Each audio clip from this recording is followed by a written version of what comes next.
Assalamu alaikum viewers, welcome to our channel Science Foundation Academy. Today we will learn about our first topic, Introduction to Science. जैसा कि आप अपनी screen पर देख सकते हैं, word science is derived from scientia, which means knowledge. Scientia is a Greek word and knowledge is continuous learning, practice and experience. A system of method used to find answers about unknown. Science दरअसल एक method है, process है जिसमें unknown questions के answer search किए जाते हैं। A process of investigation and exploration. Investigation कहते हैं तहकीक करने को, सर्च करने को, किसी चीज़ को स्टार्ट से जानने को कि आखिर वो चीज़ है क्या। And exploration is the upgrading your knowledge and understanding with respect to time. So science simply means observation capacity to reach at conclusion, यानी जितना डीपर आप किसी चीज़ को स्टडी करते हो, उसको ऑब्जर्व करते हो, उसको थिंक करते हो, उतना ही बेहतर आपको उस चीज़ की समझ लगती है। एग्जाम्पल देखते हैं, सेब पहले भी ज़मीन पर गिरा करते थे, लेकिन न्यूटन ने उस चीज़ को डीपली स्टडी किया, ऑब्जर्व किया और क्वेश्चन किया कि आखिर सेब ज़मीन पर ही क्यों गिरता है, ऐसी कौन सी पावर है जो उसे ज़मीन पर ले आती है, और सेब आसमान की तरफ क्यों नहीं जाता। तो ये सब क्वेश्चंस थे। आप अंदाज़ा करें उसने अपने आप से कितने क्वेश्चंस किए होंगे और कितना अपने ही क्वेश्चंस के आंसर्स को उसने निगलेक्ट किया होगा, क्योंकि उसे इस सब प्रोसेस में 20 ईयर्स का टाइम लग गया और उसने लॉज ऑफ मोशन प्रपोज किए। Science begins with curiosity ends with discovery और इन्वेंशन। अब क्यूरोसिटी क्या होती है? डिज़ायर टू नो मोर, यानी जितना आप जानते हो उसको एक्सपेंड करना, स्ट्रेच करना, और जितना अब तक आपको मालूम है सिर्फ वही एक दुनिया नहीं है, उससे बाहर एक टोटली डिफरेंट वर्ल्ड एग्जिस्ट करती है जिसकी मीनिंग और डेफिनेशंस कुछ और है। इंट्रीग टू सर्च, यानी आपके अंदर एक कोशिश करते रहने का जज्बा होना चाहिए, ट्राई अगेन वाली सिचुएशन होनी चाहिए कि आखिर कोई चीज़ है क्या।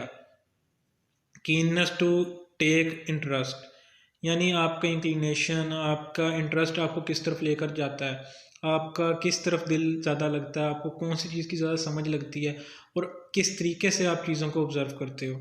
Exploration of maximum limits, explore करना, यानी इस वक्त आप क्या सोचते हो और बचपन में आप किस तरीके से चीज़ों को सोचते थे। हम सब जानते हैं बचपन में इर्द गिर्द की हमारी सराउंडिंग्स के मतलब हमारी क्या ऑब्जर्वेशन थी, मुख्तलिफ फिनोमेनास को लेकर, डेफिनेशंस को लेकर, अपनी आइडेंटिटी को लेकर, और अब हम किस तरीके से चीज़ों को देखते हैं और क्या हमारी अंडरस्टैंडिंग्स हैं। क्वेस्ट ऑफ आंसर्स, यानी मुख्तलिफ ओपिनियंस को भी देखना कि सिर्फ जो हम जानते हैं वही सही नहीं है, मुख्तलिफ पर्सपेक्टिव्स भी एग्जिस्ट करते हैं। Invention versus discovery. इन्वेंशन क्या होता है? Creation of something new thing, यानी जो पहले से एग्जिस्ट नहीं करती और आप उसको इंट्रोड्यूस करवाते हो, जिस तरीके से इन्वेंशन ऑफ बल्ब।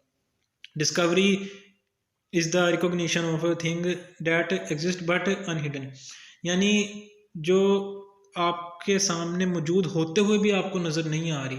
डिस्कवरी किसी ऐसी चीज़ को इंट्रोड्यूस करवाने का नाम है, जिस तरीके से हमारी बॉडी में मुख्तलिफ सेल्स टाइप्स हैं जो हमें पहले आज से 200 साल 300 साल पहले हमें नहीं पता था, लेकिन अब हम उन्हें जानते हैं और मज़ीद फ्यूचर में हम मज़ीद इनके मुतल्लिक जानेंगे कि सब टाइप्स क्या होती हैं। तो ये सब डिस्कवरीज होती हैं जो पहले से एग्जिस्ट तो करती हैं चीज़ें, लेकिन उनका पता नहीं होता किसी को। तो जल्दी से आपने बताना है कि पेंसिलिन ड्रग किसने डिस्कवर की थी, कमेंट बॉक्स में जल्दी से कमेंट कीजिए। अब यहाँ कोटेशन आ जाती है एल्बर्ट आइंस्टाइन की कि I have no special talents, यानी कि मेरे पास कोई ख़ास टैलेंट नहीं है, मैं भी आपकी तरह का एक आम इंसान हूँ, लेकिन क्या है कि I am only passionately curious, कि मैं हर वक्त चीज़ों को सोचता रहता हूँ कि ये चीज़ है तो क्यों है और ऐसे है तो क्यों नहीं है। एंड देन आ जाता है critical thinking, the analysis of available facts, evidence observations, यानी कि जो पहले से फैक्ट्स मौजूद हैं उनका तज्जिया करना, एविडेंस के साथ उनको लिंक करना और पूरी एक सीरीज़ बनाना ताकि हम कोई आर्ग्यू बिल्ड कर सकें और ओपिनियन बना सकें और फाइनल एक जजमेंट दे सकें।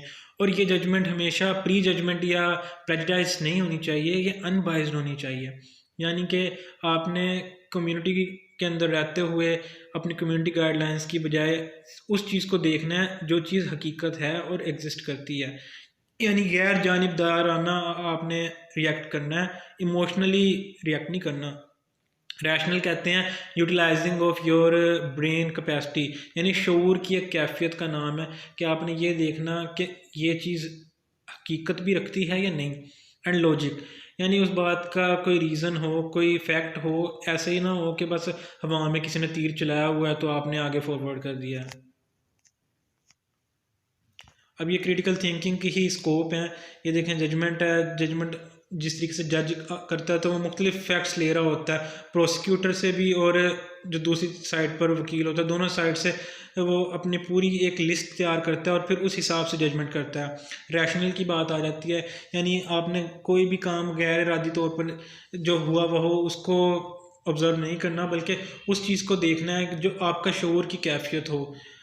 फिर आ जाता है सोल्यूशन, यानी प्रॉब्लम सॉल्विंग आपको होना चाहिए, थिंकिंग कैपेसिटी आपने इंक्रीज़ करनी है अपनी और सेल्फ करेक्शन करनी है, यानी कि जो पहले आप जानते थे वो अगर गलत है तो आप टाइम टू टाइम अपनी करेक्ट करते रहो। ये नहीं कि आपने दकियानूसी की तरह यानी कि उसी चीज़ के ऊपर रहना कि हाँ बस जो मुझे पता है वही सही है। साइंस क्लासिफिकेशन, अब साइंस की डिफरेंट क्लासिफिकेशन हैं लेकिन बेसिकली तो 5 ही हैं, मुख्तलिफ आथर्स के करीब ये वेरी करती है। अर्थ sciences, social sciences, life science, physical science and para sciences. अब इनको हम आगे फर्दर देखते हैं। अब नेचुरल साइंसेज ही हैं जो ये फर्दर डिवाइड हुई हुई हैं, life science, earth science and physical science. इन सब डेफिनेशन से आप फेमिलियर हैं, इनको हम फर्दर अपनी आने वाली वीडियोज़ में एक्सप्लेन भी करेंगे। अब सोशल साइंस क्या होती है? अब सोशल साइंसेज एक अम्ब्रेला टर्म है जिसमें बहुत ज़्यादा डेफिनेशंस और इंटर रिलेटेड थिंग्स लाई करती हैं, जैसे ह्यूमंस हैं, जियोग्राफी है, स्टडी ऑफ अर्थ है, इकोनॉमिक्स है एंड लिंग्विस्टिक है, स्टडी ऑफ लैंग्वेजेस है, पॉलिटिकल साइंस है, सियासत के स्टडी है, anthropology, history of human evolution and development है, communication interaction of humans and with animals and with other objects है, कल्चरल स्टडीज़ है, दूसरों के कल्चर को स्टडी करना और उसमें से देखना कि कौन सा कल्चर किस लिहाज से वेरी करता है, लॉ है, क्रिमिनोलॉजी है, सोशलॉजी, मतलब ये सारी इंटर रिलेटेड टर्म्स हैं। पैरा साइंसेज एंड और सूडो साइंसेज, अब ये वो क्लासिफिकेशन है साइंस की जिससे आप कम फेमिलियर होंगे। इसमें सारे वो ऑब्जेक्ट्स आ जाते हैं जिनकी कोई फिज़िकल एग्जिस्टेंस नहीं होती, या ज़्यादातर जो इमोशन से रिलेटेड होते हैं, हमारे बिलीफ से रिलेटेड होते हैं, और ऐसे यानी फिनोमेनाज होते हैं जिनको साइंटिफिकली प्रूव ना किया जा सकता हो। इसमें ज़्यादातर भूत प्रेत वगैरह इस तरह की फिगर्स भी इंटरेक्ट करती हैं। अब यहाँ रिलीजन्स मुख्तलिफ लिखे हुए हैं, मकसद कहने का ये है कि यहाँ वो चीज़ें आती हैं जो आप साइंटिफिकली प्रूव ना कर सको, लेकिन अगर आप बात इस्लाम की करें तो वो तो साइंटिफिकली प्रूवन है। तो आपने ये कमेंट्स के अंदर जल्दी से बताना है कि इस्लाम और साइंस किस तरीके से वैरी करते हैं। Thanks for watching, keep watching our videos.